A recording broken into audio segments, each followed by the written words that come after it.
to an edition, a Wednesday. This is a hump day edition of the watch party here on the watch list. I did say hi to mom, but you guys might as well know now, since you guys are all about talking to her, she's not going to be here today. So it's just going to be a little more wild, a little bit more crazier, a lot more cussing because she's a straight edge, doesn't drink, doesn't smoke, doesn't cuss. So that's left up to me. I'm the baby of the family, so I do all that wild stuff that she doesn't like for folks to do. But she accepts me because what choice does she have? Glad you guys are here. All the early folks, I've been jumping on talking to you guys a little bit more. Everything that's usually going on in the world is still going on in the world. All the disastrous things. One of the things I can't even get to today is the continued developments going on with those Russia negotiations as Donald Trump continues to get tugged around by his nose and his attacks continue to still go into Ukraine as Russian leaders are talking about how they have no reason to have any kind of meeting at any time soon with Volodymyr Zelensky. Why would they do that? Donald Trump has given them everything that they want. It doesn't make any sense. Calm down. But we're not even going to talk about Russia today. That's the big thing I'm talking about. We're not even talking about Russia today because as I've been starting the show recently, what's been going on with Epstein. I mean, not going on with Epstein, but it's actually the cover up of the Epstein files because this Trump administration wants to do anything that they can to keep their guy's name from being exposed to the degree that we all know it would be exposed. We have that today. We've got the struggling economy. We have some pushback from Washington, D.C. residents that are like, we're tired of this shit. This isn't going to happen anymore. It's going to start spreading across the country. It's going to get harder and harder for these Gestapo agents that are running through our streets to do what they're doing, or they're going to run into some fights. Let's keep it real. So glad you guys are here. If you enjoy what we're doing, like, subscribe, share this stream. I'm hearing some folks don't get the notifications. Well, we'll figure that out. And by we, I mean me somehow, because the technical difficulties that I experienced yesterday have apparently been ironed out. So we're ready to go. And as I mentioned, let's go jump straight into this first story. It is not necessarily about how Donald Trump is working so hard to cover up the Epstein files, but more about how Republican leader in the House, James Comer, is working really hard to cover up the Epstein files for Donald Trump because, that's his job now. Let's start.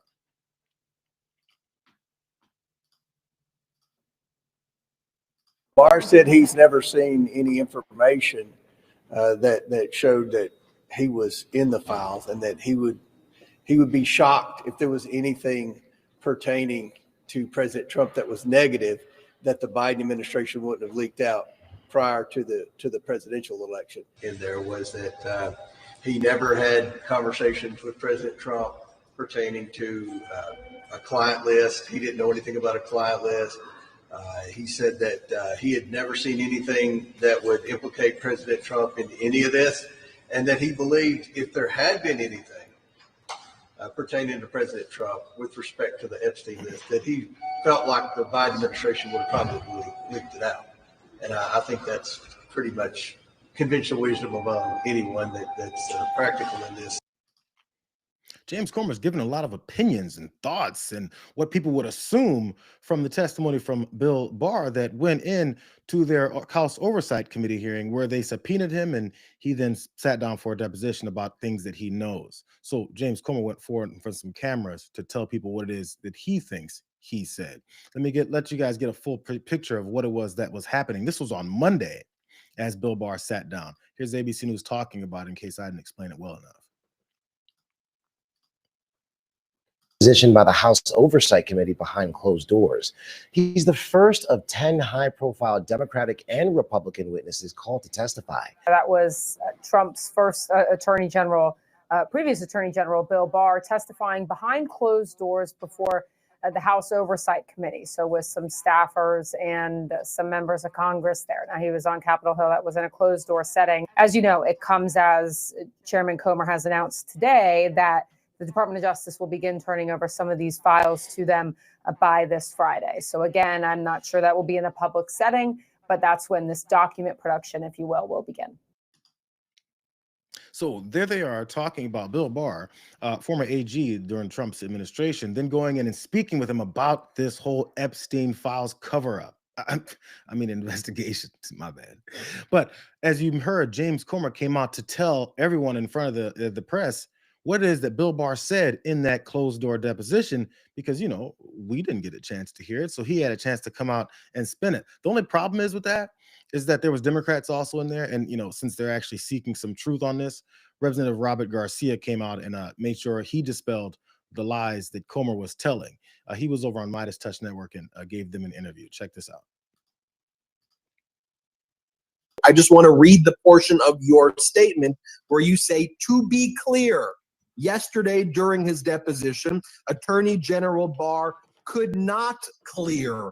I think that this needs more attention. Attorney General Barr could not clear Donald Trump of wrongdoing.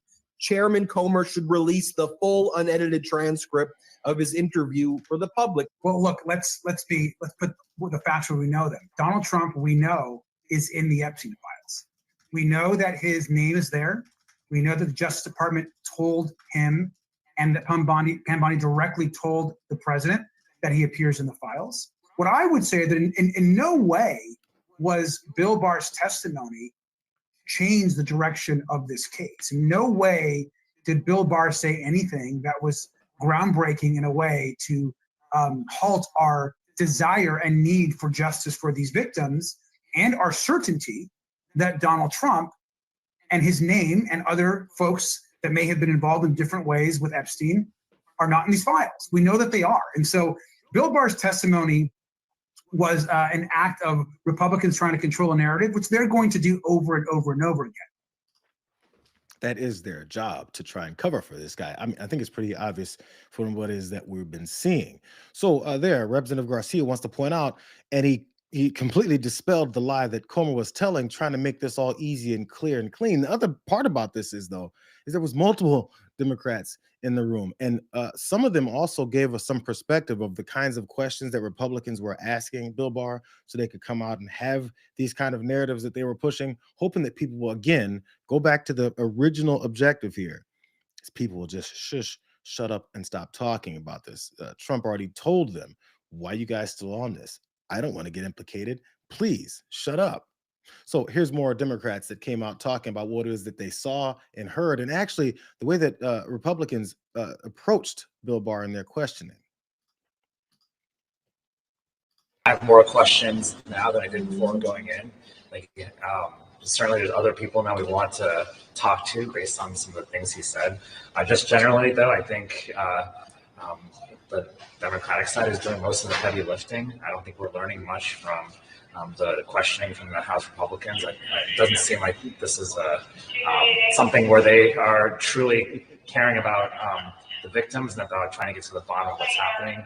Whereas on the Democratic side, we are asking the tough questions and trying to get some answers. But certainly, we have more questions now than we did going in, and we want more answers and more people to talk to.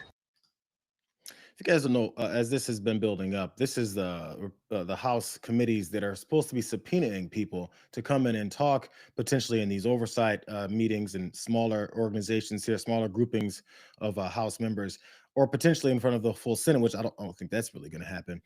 These are the subpoenas that we're including, as James Comer had pointed out before, Bill and Hillary Clinton potentially. Other Democrats that he said could be on those lists and could be part of this whole scheme and child sex trafficking ring that Ghislaine Maxwell and Jeffrey Epstein were organizing, and apparently tons of people took part in. So Bill Barr is one of the first ones coming in. For some reason, is enough for James Comer to be like, I'm done. Where's Bill Clinton at, James? Where's the next people that you said you can't wait to get in there? Because again, look, it's August 20th. We got 10 or so days left of this month before all the folks who left early under the direction of Mike Johnson, the Speaker of the House, who took off early so they would have to stop talking about this, and hoping that this whole month of destruction, disaster, and chaos that this administration continues to unleash on the country would force people to stop thinking about this. This appears to be the key to the reasons why they don't want people to talk about it. Maybe they'll talk about the invasions in DC. Maybe they'll talk about his racist screeds against Smithsonian museums. Maybe they'll keep talking about his destructive economy. All that's some bad shit, but he still doesn't want to talk about this. He'd still rather see all those other horrible things he's been doing.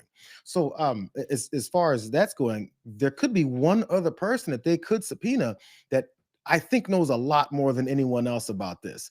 Representative Robert Garcia pointed that out as well too. Well, what the folks that we need to hear from is you're exactly right. Alex Acosta knows more about Jeffrey Epstein than probably any living human being on the planet.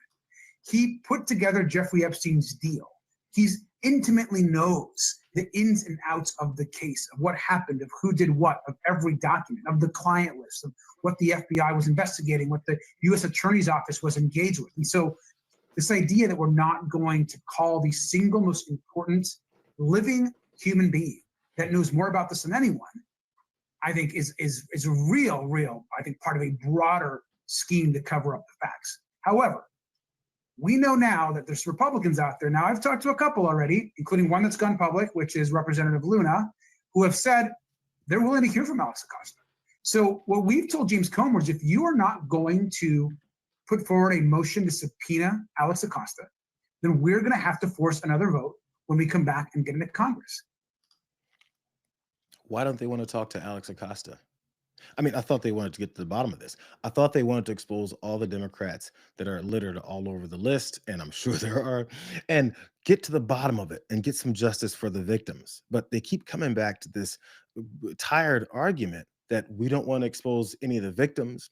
We don't want to re-victimize them by putting their names out there. That's real simple to do, except in case you guys forgot, there was a team that was taken from their normal jobs within the FBI to scour the records and try to find any mentions and instances of Donald Trump and scribble that out.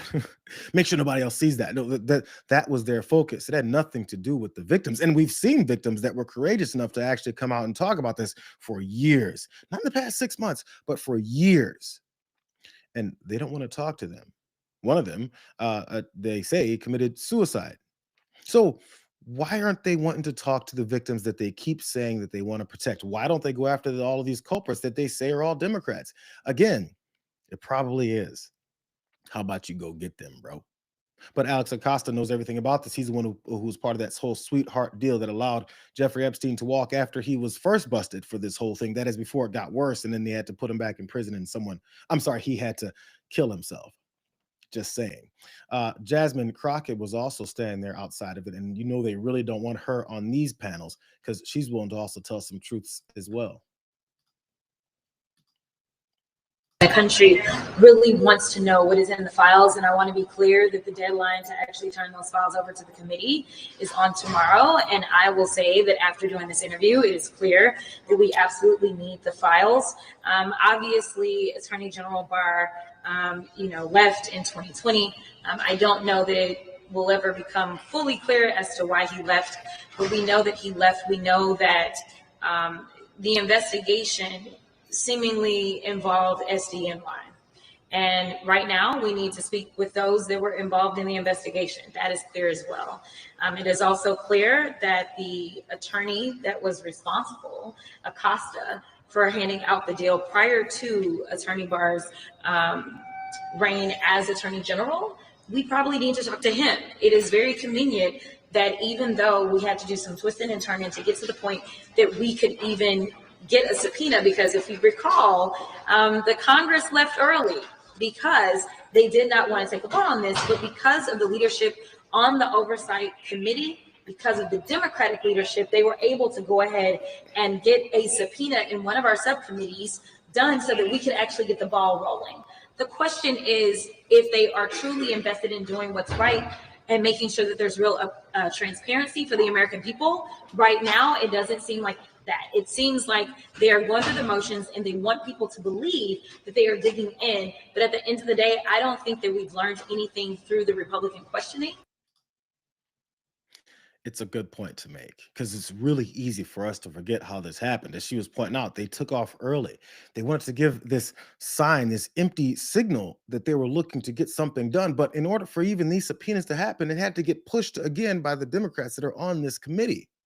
There's smoke and mirrors. So when Mike Johnson goes on TV and says, we want to get to the bottom of this, and then he goes off and there's zero actions behind it because they figure most Americans aren't going to go follow and see what it is that he's been doing in his actual committees and on the floor itself. and the things that he's pushed for votes and asked for to happen never include the things that match up with what he says he wants, because they don't want that. They want you to think that while they do nothing and follow behind Donald Trump. Why would Mike Johnson, who walks around on his knees behind Donald Trump, why would he suddenly defy him on this? He doesn't care. Are you kidding me? Mike Johnson doesn't care. Mike Johnson told people not to go home and talk to their constituents either. Mike Johnson doesn't care. Mike Johnson's a fake Christian. He called himself Moses so that enough people be fools enough to thinking that he cares about anything that he talks about. Last little bit on this, because after those Democrats came forward and exposed James Comer for being the liar that he is about what it is that Bill Barr was saying, he had to come back and get asked about those responses, and he's not smart enough to not realize that he's proven their point in his response. Democrat colleagues came out here a short time ago and said that Democrats can do more of the heavy lifting in the question and answer session, and they say that Barr has left more questions than actually answers. Do you think more folks should be subpoenaed from the Southern District of New York that dealt with this case? I think that Barr's answering all the questions. I think it's unfortunate. The Democrats are trying to, seems to me, politicize this. When you look at the basis of this, horrific crimes against young girls. And of course, the Democrats' goal is to try to dig up some type of dirt on President Trump and what Attorney General Barr testified. I think it's a good deposition, and obviously we're asking a lot of tough questions too. I don't ever remember the Democrats subpoenaing a former Democrat Attorney General for anything. How are Democrats making this political when everything that James Comer was saying was talking about how Democrats aren't doing things the right way? Democrats aren't doing it the third way.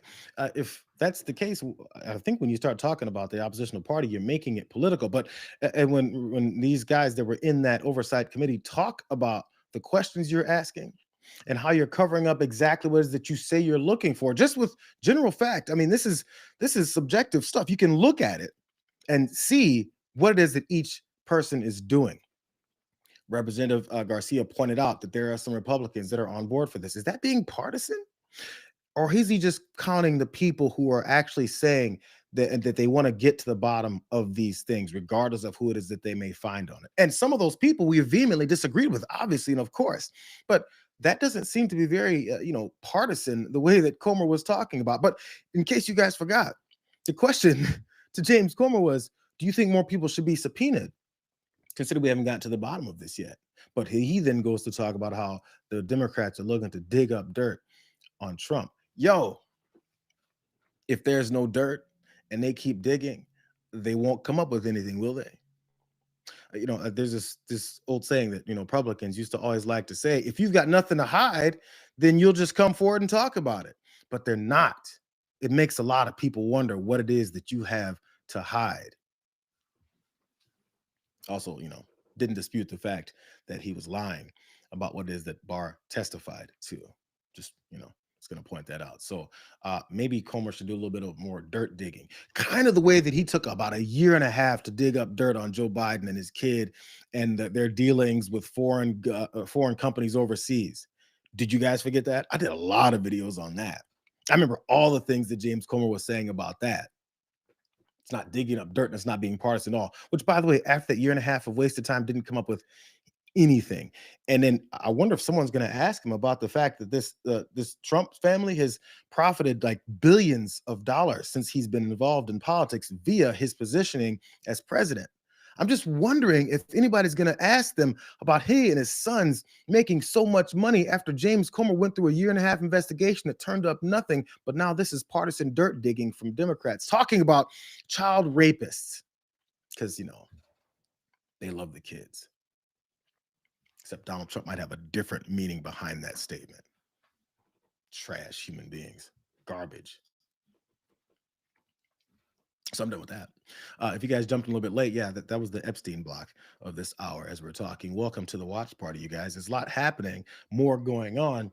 One of your least favorite faces that I have to listen to every once in a while is Howard Lutnick. And he always puts his dumb ass in front of the camera to talk about how bad the economy is as everyone's experiencing reality. he likes to then get in front of cameras and talking about how great all of these tariff deals really are. It seems like it's a replay of the same thing over and over again, but he got a little bit worse this time. Here's Lutnick. You mentioned you're working on the documents. When do you think the market can get its hands on written documentation on the deals with Japan, UK, Vietnam, Korea? Is that how long ago? How far away is that?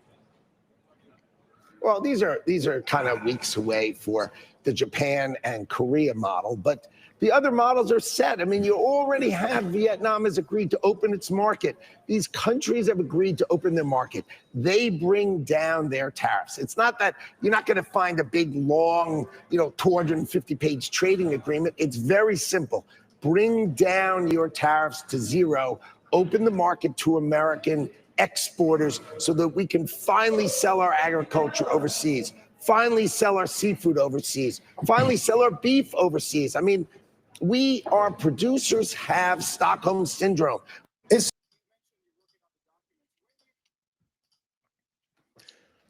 Howard Lutnick was asked about when these deals are finally going to be signed. Do you guys remember? Have you heard anyone talk about all these deals that they said they're going to be making and how they potentially have not been signed? No paperwork, no agreements. These are all verbal things that Donald Trump then goes in front of cameras and sends these guys like him and Scott Bessent in front of cameras to talk about. And I remember I went through a long article. I know it gets boring, but I went through a long article about how they've signed nothing. Nothing has been signed. These have been verbal agreements. And now, when are we going to get these deals signed? Finally, someone asked him, where's the paperwork, bro? As if they don't know how these things work. But Lutnick said, another couple weeks. It was April 2nd when they announced all of these tariffs that are going to then transition into deals to make everyone prosperous and turn this country into this golden age economy that they keep talking about. April 2nd, bro, it's August 20th. And it's been a couple weeks, every couple weeks. So it's another couple weeks. So there's no deals. There's just agreements of everybody's supposed to open up their markets. Finally, we can sell beef, except they kind of can't because they're struggling under your economy. This is what customers are dealing with. Speaking of beef and the prices, this is what's actually happening.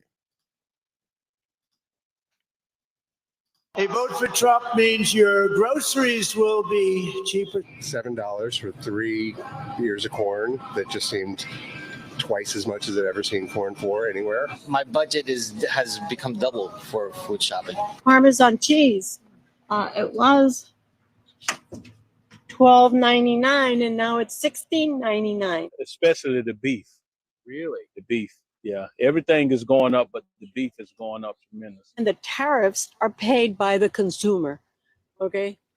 The companies pay it, but then they pass on the costs. I don't think it's going to get any better soon. Oh, yes, it's gotten ridiculous right there. It's kind of depressing to go in the Walmart. You used to go with $100 right there and come out with bags of groceries. Now you go with a couple of bags in your hand. But prices will come down. You just watch. They'll come down and they'll come down fast. A vote for Trump means those prices have been coming down just as fast as his ability to negotiate an end to this war in Ukraine that Russia invaded. Still hasn't happened. In fact, it's going the opposite way. That was a small part of a report from CBS Evening News that was talking to people who grocery shop and discover that their bills are going higher. It's weird because, again, that same guy who was lying on the campaign trail, that folks who exposed that lie at the time were called having Trump derangement syndrome. That guy who said they're coming down quick, he said everything is cheaper. There's just this problem with reality that everyone else is seeing the exact opposite. But I'm wondering at some point, they're going to just say, you deserve it. There actually was one Republican that said that. He said, you absolutely deserve it. We need higher prices. It's good for America, is what he said. It's not just all those beef prices. And I don't think about the Walmarts having their higher prices that they told us they would have. It's also about those basic things. I wonder when RFK Jr. is going to get involved with making America healthy again, and we can eat more clean fruits and vegetables if you're willing to pay, able to pay that much. prices for domestic fresh and dry vegetables skyrocketed nearly 40% in July compared to a year ago. You normally don't see a big move in 1 month that much. I mean, the biggest 1 month move for a summer month since I think 1947. That's a big move. Three things happening here: weather and drought. So you've got supply issues, worker shortages, and you've got farmers saying that there are fear on some of these farms of deportations. So they're having a hard time getting some of these crops in. And then tariffs on imported vegetables and food. That's something that can make prices rise for domestic as well. So this is producer level. Will it be passed on to the consumer? Unclear yet, but we'll know pretty quickly. Very thin margins for food items. So this means that grocery store chains will have to eat the costs, pun intended, or we'll have to pass it on, and we'll know pretty soon probably. I feel like they're not really being as clear on this as they could. I mean, at the beginning they were, but at least that analyst at the back end. We'll find out soon. I saw a couple of you guys talking about how prices have completely doubled for the amount that people may spend. There was another report where I saw where Walmart stores in certain rural communities where they're kind of the only store that was within a certain number of 10 to 15, 20 miles are closing because people are spending less because they have less. So they're not making the same profits that they made before. Why are we out here with all of these folks that don't have enough money to keep us afloat, our billionaire corporation? So they get the hell out of there. And as we've always seen, the least connected, the lowest economic groups in the country, they always suffer first. It's getting to everyone else. Matter of fact, there was economists that were talking about how much worse it could get and how quickly it could. And I've said it before, the reasons it's taken this long is because some of them stocked up, made sure they got ahead of the game once they saw the craziness of this guy's policies being unrolled in April, and said, man, we're going to try and play this out as long as possible before people stop coming to our stores, and therefore they start getting closed down. And they stockpiled, but small businesses could not do that. Again, it's August. It's nearing the end of summer, and we got the fall coming. So there was a Goldman Sachs economist that talked about how this is going badly. And, it was just a little bit more of that same truth that we were talking about during the campaign. Check it out. So a report Goldman Sachs economists published over the weekend estimated that Americans absorbed 22% of tariff costs through June. But this share will rise to 67% by October if tariffs, quote, follow the same pattern as the earliest ones. Trump did not specifically reference that report in his post. I'll get to his post because he responded to that very verifiable fact that people have been paying 22% more. That's what's been going up. But eventually, as we've seen, I feel like I play these similar videos, but I want to make sure it's a different one every time. So you don't think I'm just regurgitating this one person at this one grocery store and this one ownership group or this one corporation or this one small business that are all saying the same thing. Our costs are going up. I think it was last week. The producer costs are going up. Everything is going up. And I'm not sure where else things can go except for up for everyone. But this guy goes in front of cameras and brags, you know how much billions of dollars we're bringing in? Americans' coffers are so loaded with your money. I don't know what to do with it. I think I'm going to build a $200 million ballroom. I think I'm going to pave over the Rose Garden. I think I'm going to unleash a bunch of military folks onto the streets and Proud Boy ICE agents into cities to harass and terrorize you. That's what he's using our money for. I think I'm going to take more of your social safety net programs and unleash them on you instead. I think I'm going to cut Medicare and Medicaid. I think I'm going to fuck up your life enough that you're mad and upset about it, but I've already got the guns in your faces. Almost like an authoritarian. Okay, so this is his response to that truth that was mentioned about where prices have gone and will continue to go because he's an idiot. He jumped on Truth Social. Trillions of dollars are being taken in on tariffs. It's the same line, which has been incredible for our country. Its stock market, its general wealth, and just about everything else. It has been proven that even at this late stage, tariffs have not caused inflation or any other problems for a country other than massive amounts of cash pouring into our treasury's coffers. Also, it's been shown that, for the most part, consumers aren't even paying these tariffs. It's most companies and governments, many of them foreign, picking up the tabs. But David Solomon, who was the Goldman Sachs guy, and Goldman Sachs refused to give credit where credit is due. They made a bad prediction a long time ago on both the market repercussion and the tariffs themselves, and they were wrong. Just like they're wrong about so much else. I thought I was misspeaking. He wrote that they're wrong about so much else. I think that David should go and get himself a new economist, or maybe he ought to just focus on being a DJ and not bother running a major financial institution. This dumb sumbitch actually has the gumption to go and talk about someone else needing to get out of business when every business that he's been involved in got out of him because he screwed it up.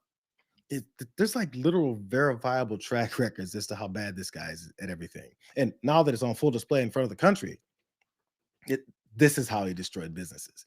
He doesn't know what he's doing. He's an egomaniac. He thinks everything he says, even though it flies in the face of reality and normalcy and actual business smarts, he thinks that it'll just become real because he said so. Because no one's ever told him, Donnie, you're an idiot. Stop it. You lost. Bro, we're going under. Hey, you owe me money. One of those guys was Rudy Giuliani. Where's he been? He's been destitute, waiting for Donald Trump to pay his ass back for selling his soul for him.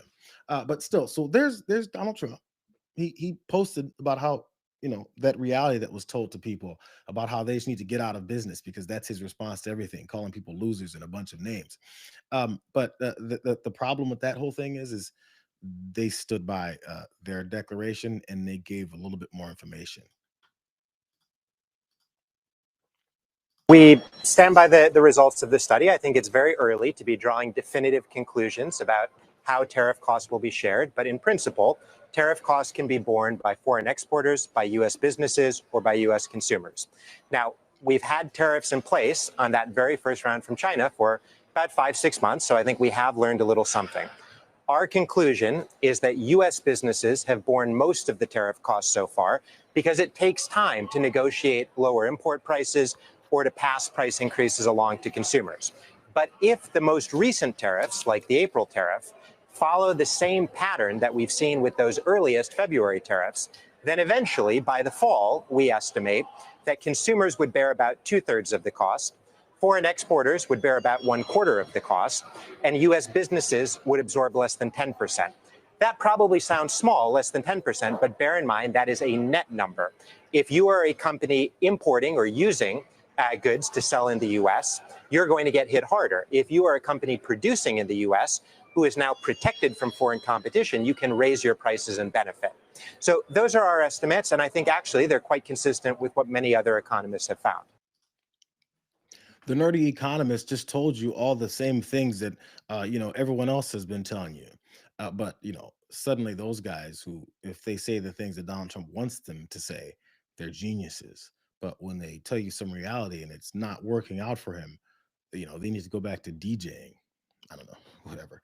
But that's a total burn, and it totally doesn't change the fact that your prices have actually gone up and are actually going to get worse. It's almost like it's purposeful that they just keep stringing out these lies long enough until you're absolute destitute and you have no other choice but to try and figure out ways to get yourself back on track. And they'll start offering that with $500 checks, but probably buying off some kind of votes for you, or just doing like what he said during the campaign. You're never going to have to vote again, because why would you have to do that? I'm a dictator. I'm going to implement all this stuff to make sure that no one ever touches me again because I'm a loser. Those are weak people. But we traded off our our freedoms and our normalcy in our country for a rabid racist. I think it kind of shows how the origins of this country, those roots that we never pulled out, that we just cut off the top and then put more water on later, how they've grown back into exactly what it is we're seeing here again. Bro, maybe I'll get into all the racism. I will in this next story, but I want to give you guys one more piece here from this.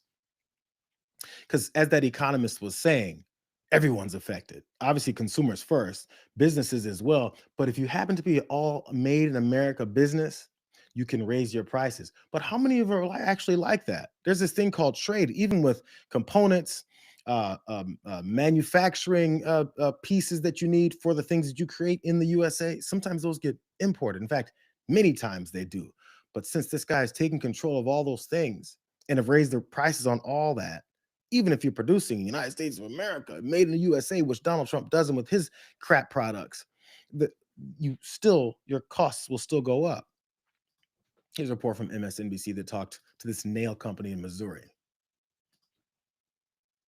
More nails than any other company in the United States. But the nails are made with steel imported from Mexico, hit by a 25% tariff by the Trump administration. We're going to charge a tariff on steel. It's a 25% tariff that our customers are not willing to pay us for. Chris Pratt oversees 500 employees here. Where are we right now? In a paper tape plant. No longer in operation. No longer in operation. When the tariffs hit, Pratt says their customers balked. We don't want your nails at your prices anymore because we can buy our nails cheaper somewhere else. Where's somewhere else? Somewhere else is mostly imports. In other countries like China, Malaysia, Oman, Korea. And jobs over there mean jobs lost here. You've had to lay off how many? We have eliminated 60 positions. 60 positions. Yes. We should be thriving. We were doing pretty good. And now? It's like you flip the light switch off, and it's all because of tariffs. The employees are hopeful that this is just a bump in the road. Did you vote for the president? Absolutely. What were you hoping for when you voted for the president? Change. Well, damn it, you definitely got that. Change, like, different from when you had some successes in that business. Also, change in your pocket, like a dime and a couple of nickels. That's what you got from Donald Trump. It just exchanged those dollar bills for some change, you dumb. But still, as that report was talking about, there's competition. There's this weird thing. If you can get those materials for cheaper, you'll do it. Wow, it's crazy how that works. It's like basics. I wasn't an economic major, but I do know that the way humans with a certain amount of money react in a capitalistic society, they want to pay less for the same thing they can get. So, they'll do that. Change. Why'd you vote for change when Obama was pushing on change the whole time? But that was some bad change there. Whatever, losers. That's the state of our economy. That's the state of where it's going. I don't know. Start saving your dimes and your quarters. See if you can find a way to pay for things later as they continue to skyrocket. But in case you're down on your luck as far as money, there's still an authoritarian regime in the White House that's now starting to focus on other cities outside of Los Angeles and Washington, D.C. to then attack and, push authoritarian directives like what came from Pam Bondi, who told us that she's not going to be an authoritarian along with Donald Trump. You have to tell us if there are illegal aliens in your database. If we're arresting someone, we are going to know if they're an illegal alien. So last week, I sent out 32 letters to mayors around the country, and I believe to 7 governors telling them, you better comply or you're next. If they don't comply with this, Larry, we're going to work with our other agencies to cut off their federal funding. We are going to send in law enforcement, just like we did during the LA riots, just like we're doing here in Washington, D.C. And if they're not going to keep their citizens safe, Donald Trump will keep them safe. That's what this is all about, making America safe again. That was his only directive, and that's what we're doing. You have to tell. They don't care that everyone knows all that's bullshit. They just don't care. Pam Bondi's now threatening multiple cities with invasions of more military states, also stripping your federal dollars. Sounds like an authoritarian to me. I read a bit of a headline yesterday that was talking about how this regime is now withholding even more funds, hundreds of millions of dollars from anything that already been appropriated by Congress to entities that they just don't like because they're not going along with the fascists. Can we, just curious, can we start calling them fascists yet? I mean, it doesn't matter if you call them that, they're just doing it anyway. But the point of calling that was so people could understand what it is that we're now seeing. As they said, they trust Donald Trump to not be a fascist the way that he somehow claimed was everyone else is a socialist, a communist, and everything else in the book that he could possibly throw that no one knew the actual meanings of. But still, Pam Bondi is sending out 34 or 32 letters to other blue state mayors to make sure that they know we are the authoritarian regime. One of those mayors responded. It's Michelle Wu of Boston. Boston received a letter from the Attorney General of the United States on official letterhead from the federal government threatening to prosecute city officials and withhold federal funds unless we cooperate with carrying out mass deportations.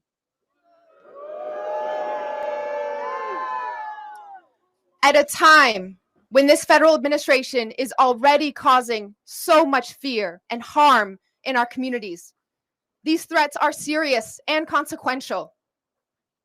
But our same communities have told me loud and clear that silence in the face of oppression is not an option. The U.S. Attorney General asked for a response by today. So here it is. Here is our response. Stop attacking our cities to hide your administration's failures.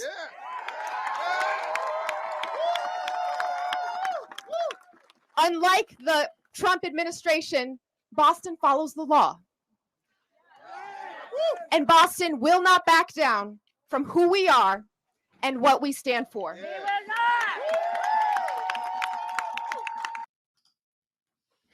That should be the response from just about every city that they're looking to now attack. I mean, we've seen some universities fold to his, mobster tactics. We've seen some law firms fold to his mobster tactics. And oddly, they've got screwed over too. The same story that we've heard before. Anybody that he's done any of these leanings on or dealings with, he screws them over anyway. It's not like if you go along with it, you're suddenly in good favor. That's only if you have billions of dollars that you can sprinkle a couple million to on his dumbass head.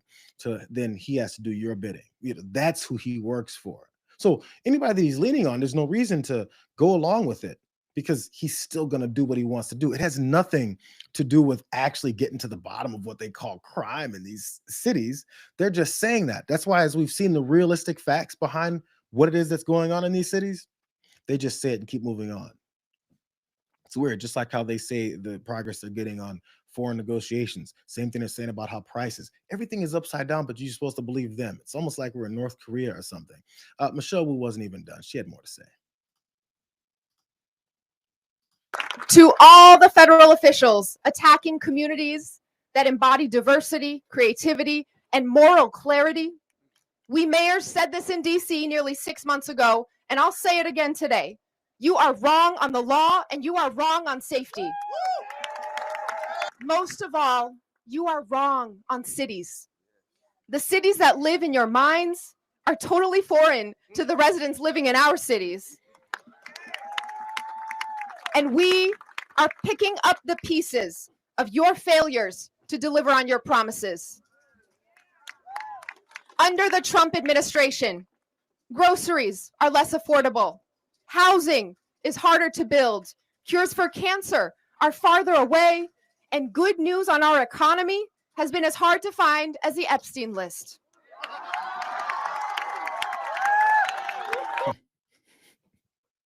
Well, I mean, at least, she brought that part up still. I said one small disagreement with what she was saying, and I think a lot of people have this thought. She said that, you guys have these beliefs in your head of what our cities are, and this is the reality. They don't believe the shit that they're selling. They're selling it to other people. They're selling it to fellow racists. They're selling to rabid people who don't think. They're selling to people that they made sure are undereducated on the things that we're seeing in front of us, because there's this loyalty thing that there's the first and foremost in this fascist regime's mind. That's how they operate. So when they're pushing all this nonsense, they know it's nonsense. They just don't want enough people to realize that they know it's nonsense. Let's not carry that water for them anymore. The image that you have in our heads is not really what it is. They don't have that image in their heads. They've admitted, dude, Kash Patel was at their DC takeover press conference and said, yeah, crime is way down. Caroline Levitt admitted crime is way down, but we're going after minorities. We're going after the unhoused. We're going after brown immigrants because that's who America hates. If you keep thinking about it, no matter what the point is, it all goes back to our original nature, the roots of this country, the stuff that it was too taboo to say. The folks that founded this country believed in this type of stuff. They said it out loud, but we covered it up. That's why Donald Trump had that stupid ass tweet the other day where he's talking, yesterday even, where he's talking about the Smithsonian and how they're how they're talking about how bad slavery was. Piece of trash. I responded to that on my Instagram if you guys want to check that out as well too, because I had too many thoughts about it than to say it here. And in fact, I would have been cussing too much. But still, stop carrying that water. Because again, the lies will just flow out. Watch. Donald Trump was telling everybody what the response is in Washington, D.C. when we really know what the response is in Washington, D.C. We have a thing going on right now in D.C. We went from the most unsafe place anywhere to a place that now friends are calling me up, Democrats are calling me up, and they're saying, sir, I want to thank you. My wife and I went out to dinner last night for the first time in 4 years. And Washington, D.C. is safe. And you did that in 4 days. I'll tell you, it's safe. I had another friend of mine. He has a son who's a great golfer. He's on tour. And he came in fourth yesterday in the big tournament where Scotty Scheffler made the great shot. And he said his son is going to dinner in Washington, D.C. tonight. I said, would you have allowed that to happen a year ago? He said, no way. No way. He said, what you've done is incredible. And I think the people realize it. But the press says, he's a dictator. He's trying to take over. No, all I want is security for our people. But people that haven't gone out to dinner in Washington, D.C. in 2 years are going out to dinner. And the restaurants the last 2 days were busier than they've been in a long time. How much is a long time? Oh, I'm sorry. We just did that yesterday. There's these facts behind that lie that actually restaurants have seen a dramatic drop, 31% in people going out. It's almost like the criminal behavior on the streets that's keeping people inside is coming from his military state that he's unleashed on that city. But he just says the opposite, just like how gas prices are 97 cents. Weird. But the big tell you can always see when this guy talks, but those Democrats that are calling him up and telling him, sir, they said, sir, what Democrat is calling his sorry ass up and saying, sir, thank you. I want to thank you for unleashing the army on the streets of Washington, D.C. Did anybody stop and ask him, hey, Mr. President, didn't you campaign on not unleashing a military state on the city? Do you remember when your opponents said that you would unleash a military state on the country and you said, oh my God, they have Trump derangement syndrome? I'm just trolling when I said I'm going to be a king. What is the matter with you guys? When is somebody going to make him literally have a direct answer that flies in the face of the lies that he's telling that everyone saw him tell on that campaign trail? I'm just curious when it's going to happen. And one last piece of that huge, huge lie that he was telling. There was some pro golfer that placed fourth and he was going to go out to dinner in Washington, D.C. to celebrate. And he talked to his dad. And his dad said, would you have allowed it? Is this a grown-ass man? This guy just makes shit up as he's talking. Were you going to let your 27-year-old son, are you going to allow him to go out even though you're nowhere near him? Oh, man, he hasn't been out in 2 years. Bro, I thought it was 4 years. You said that at first. God, he's not even good at the lies. He's not even good at it. He's so bad at it that, you're not supposed to believe real life images that you saw of what happened in Columbia Heights, which is this neighborhood in Washington, D.C., as everyone is running up and thanking him. As Pam Bondi said the other day, we got people whispering to our agents, thank you, oh my God, thank you, oh my God, because, these criminal residents are going to kill me. But thank you for putting that gun in my face. This is what they're actually saying to those agents.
That wasn't it.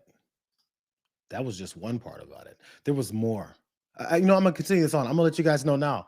That wasn't the only part about this of people walking these cowards down the street. These are the guys with big guns and then helmets on their heads and body armor all over their chests because they're cowards. I want to show you guys all four parts of this neighborhood walking out because I want this to inspire more people to understand there's way more of us than there is of them. They kept going. Here's more.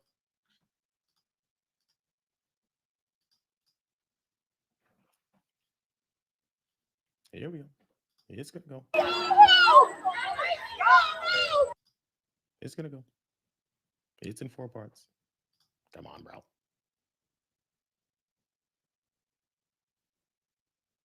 I promise. Ella had been released. No, not that.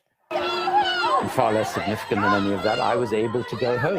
And a further 4 years later, Mandela was our first ever democratically elected president. And with all our problems since 1994, that's an extraordinary thing to have happened. And it makes me feel, even in the most awful of situations, Palestine would be the Anyways, there's more things that were going on that continued to happen as these folks walked them down the street. Who's talking? Hold on, you guys. We got more technical difficulties happening. Hold on. There it goes. Oh, geez. There's somebody talking about ICE in the background when there's actually people screaming at them and running them down the street. Here's more of what happened in that neighborhood.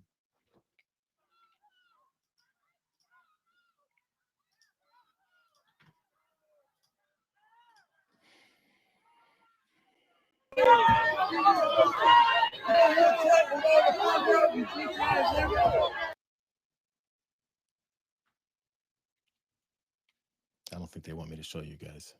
Here's another one.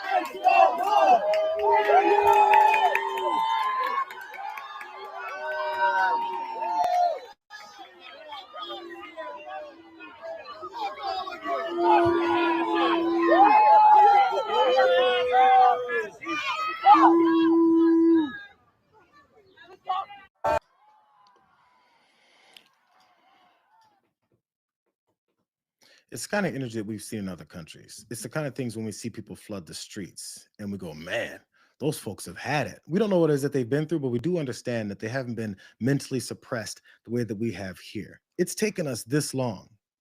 Just this one community, and I hope it spreads to the whole city. Just this one community to step outside. I didn't see anybody armed. I'm not sure if they had something concealed, but everyone had cell phones out and we're in unison walking these bastards down. When they're the ones with all these guns and threatening people, jumping out, cussing at folks and sticking guns in their faces because it's all a bunch of threats. So, we can start fighting. And as we heard, again, one of those guys that's the author of Project 2025 said they're looking for this second American revolution that they said is supposed to remain bloodless as long as people like this let it happen. Bro, if they're bringing up the blood, I think if anyone else starts bringing up the blood, they're going to start saying, how dare you un-Americans start talking about bloodshed in this country as they're literally killing people. Yes, people have died over this and people will continue to die over it. Even if you sit back and cross your arms and sit and go, I'm not going to do anything except for hope that you guys stop this. That's not what fascists want. They don't want you to fight back. I think it's about time we fight back. Instead, they keep pushing propaganda like Caroline Levitt does. I want to show you guys what she said about the communities that they're running into. As I've said before, it flies right back to the origins of this country. Call out crime and then blame it on only the minorities and the scariest people that you've conditioned the rest of the country to believe are the scariest people and hope that they're going to stay on your side with this. Pay attention to what she calls these minority neighborhoods in DC and the way she says they're going to do something about it. I was wondering if you could clarify something President Trump said. He mentioned getting rid of the slums where criminals live. Was he talking about tents or permanent residential buildings? And then the mayor has expressed an interest in clarifying how much of a focus illegal immigration enforcement is as part of this crackdown. Can you say anything about that? Sure. And third, any preview on the beautification? 3 questions. I'll try to answer all 3 of them pointedly for you. First, when it comes to what you said, and the president said, the slums of Washington, D.C., he's referring to the most dangerous communities, neighborhoods, and streets in the city where, unfortunately, violence has ravaged these communities and taken the lives of, again, far too many law-abiding D.C. residents. We know on July 5th of this year, just more than a month ago, a 3-year-old beautiful young girl was shot and killed in her car with her family in one of these communities, which is why there has been a surge, despite what many of you have been falsely reporting. And I believe it was the Washington Post who put out a map claiming it to be fact-based when it was just based on, I don't know, accounts that they've heard on the street, not actual statistics and data. So we went and reconfigured the numbers. And as I said, nearly half of all the non-illegal alien-related arrests have occurred in wards 7 and 8 in the District of Columbia, where we know, excuse me, there's the highest rate of crime. So we'll continue to do that. And what was your second question, Stephen? Legal immigration. The lies kind of got caught in her throat as they came out. But what they want you to know is those slums in wards 7 and 8 that happen to be minority and Black majority communities. Those slums need to be cleared out. It's a weird thing. Is the reasons why Benny Johnson was also invited to a press conference last week to then ask about all the violence that he experienced when he lived in Washington, D.C., and how we have to bulldoze those communities. Which communities? He didn't really want to say, but she specifically pointed them out there because that's where all the crime is. And F her thoughts and mindsets about how a 3-year-old beautiful girl got killed that they never gave a damn about. Because every day, beautiful 3-year-old, 5-year-olds, 1-year-olds, 10-year-olds, 12-year-olds, minority kids get killed by these type of police states rolling through their neighborhoods. There's been plenty of instances of we've seen the profiling that happens in communities, the busting in people's doors. And in fact, the thing that triggered the whole Black Lives Matter movement that actually included more Americans than just Black folks this time in the streets in 2020 was them finally seeing the way that our police have treated disproportionately so many Black folks, killing those same beautiful 3-year-old girls that they never gave a damn about. That movement that they said was racist. But now she gives a damn about those kids. No, she doesn't. She thinks she can use their trauma to continue to push this racist regime's mindset and their military state on everybody else. But when people get into the streets that aren't the ones that they've told you are all the criminals, they have to do something different because it looks really bad to go to start shooting at white folks. It doesn't look that good. I'm gonna let Richard Fowler give the best answer in response to that whole mindset of the wards 7 and 8 in Washington, D.C., because he's a resident and he knows what he's talking about. This same thought process that we've ignored the folks that have lived in this country and have experienced the things that this country has pushed on us, as we've written it off as all you Black people say the same thing. Is there an email group or something? Or is it the shared experience that we've seen in this country? I'm going to let Richard Fowler go for it. He's a friend of the show. Love this guy. I did an interview with him about a piece he was doing in Esquire, I believe. But he's on Fox News a lot. And my man completely broke it down for what it really is and how things should be done to change the things that they say they're worried about when it comes to crime in our cities. It's not nearly as bad as in Ward 7 and Ward 8, where it's the absolute worst. And so, you know, these Democrats and the media are against anything Trump tries to do. Look, I live in Ward 8. Okay, I am a Ward 8 resident in the city, and there was a time at that. Explain to people. Yeah, Ward 8 is a neighborhood that, if you know, based on all the statistics, is a quote unquote a high crime zip code. But let me be very clear. There was a time post-pandemic where we saw an increase in crime. And what we also saw was we saw both here in the District of Columbia, and I've also covered this story extensively in Forbes magazine. What we've also seen in DC, in Baltimore, in Chicago, in Detroit, is we've seen local leadership with local community groups actually tackle this issue. They've invested in community, invested in rec centers, they've invested in smart local strategies, and they're actually seeing results.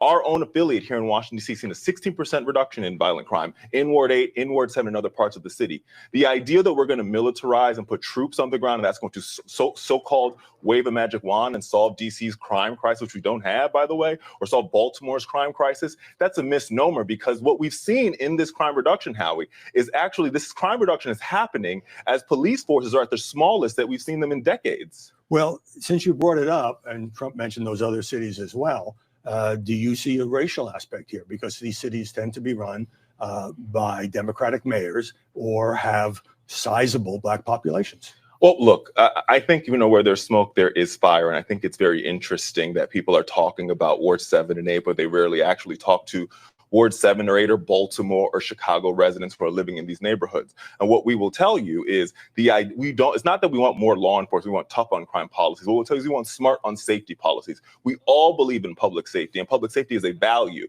But public safety means schools that work, hospitals that work, grocery stores that work, and communities where there are jobs. When that happens, people are less likely to commit crimes. The reason why there's no crimes in the Georgetown neighborhood and there might be more crime in Ward 8 is because there's jobs in Georgetown. There's schools that work in Georgetown. And so what we've got to do as a nation is say this is the problem instead of just putting troops on the ground to solve it. It's just some truth that Richard Fowler is spitting right there. Jobs, opportunities, and schooling.